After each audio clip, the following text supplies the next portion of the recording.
In July of 1945, America was tired. The war in Europe was over. The war in the Pacific was nearing its end. Across the country, families were already imagining reunions, train stations, and quiet dinners that didn't involve ration books or telegrams from the War Department. It was during this moment, when people were beginning to exhale, that Captain Elias Mercer disappeared. Mercer was not a household name. He wasn't a decorated ace or a test pilot chasing records. He was the kind of man the military depended on quietly, dependable, methodical, and invisible when everything went right. He had grown up in Kansas, learned to fly before the war, and joined the Army Air Forces because, like many men of his generation, it felt less like a choice and more like an obligation. Those who trained with him described him as calm to the point of being dull. He followed procedures. He trusted instruments. He didn't talk about fate, luck, or superstition. That detail matters. Because whatever happened to Mercer did not happen to a man who believed in omens. On the morning of July 2nd, Mercer took off from a remote Pacific airfield in a modified B-24 Liberator. The aircraft had been stripped of weapons and refitted with additional fuel tanks for a long ferry flight. The route was routine. The weather was clear. The aircraft had been inspected the night before. At 10:17 a.m., Mercer radioed in. His transmission was short and professional. He reported smooth air, normal engine performance, and no deviations from plan. It was the last confirmed communication he would ever make. An hour later, radar lost the aircraft. Not gradually. Not erratically. One moment it was there, the next it was not.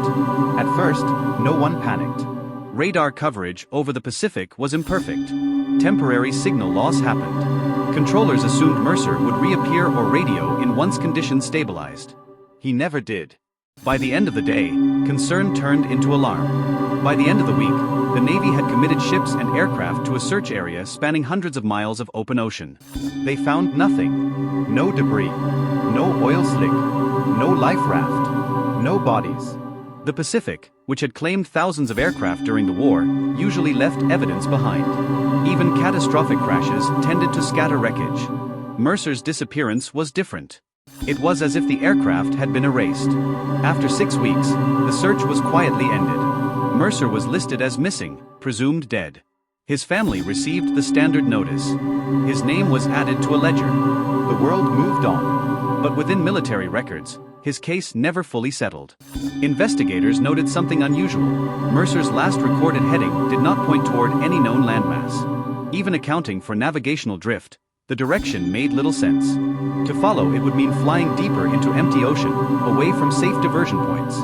At the time, this anomaly was filed away. Wartime records were messy. Mistakes happened. 15 years passed. By 1960, the war had become memory. New jet aircraft dominated the skies. Propeller bombers like the B-24 were relics, slowly disappearing into museums and scrapyards. That same year, a civilian logging crew in New Guinea cut into a section of jungle that had barely been touched by modern development. The terrain was thick, wet, and ancient. Progress was measured in feet per day. On the fourth day, a chainsaw struck metal. At first, the crew assumed they had found abandoned machinery.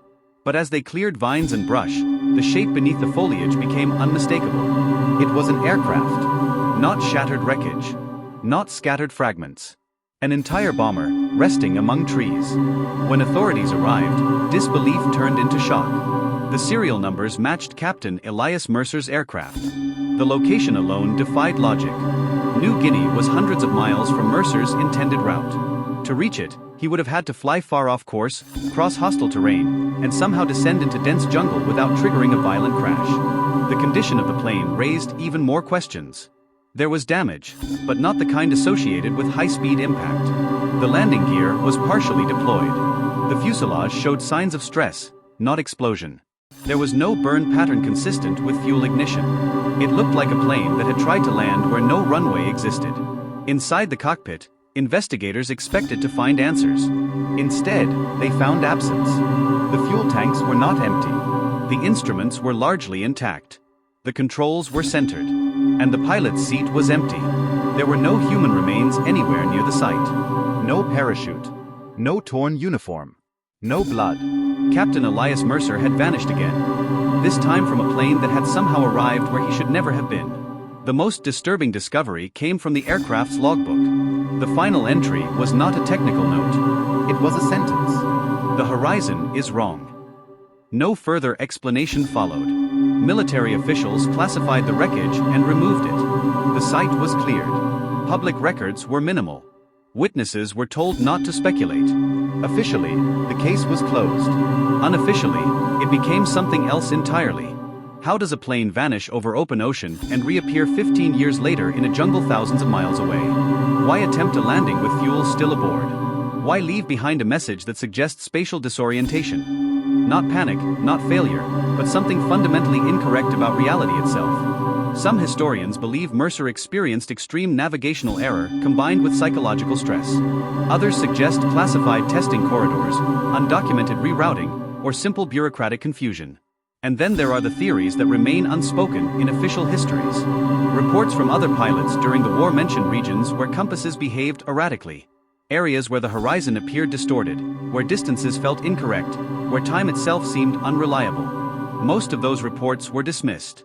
Mercer's logbook suggests he may not have dismissed them. If Mercer believed the horizon was wrong, it implies he was seeing something his training could not explain, something that made him doubt the very geometry of flight. And if that was true, then the real mystery isn't how he crashed. It's what he encountered before he ever touched the ground. Captain Elias Mercer was declared dead twice.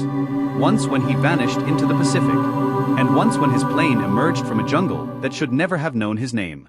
Between those two moments lies a silence that history has never filled. And perhaps never will.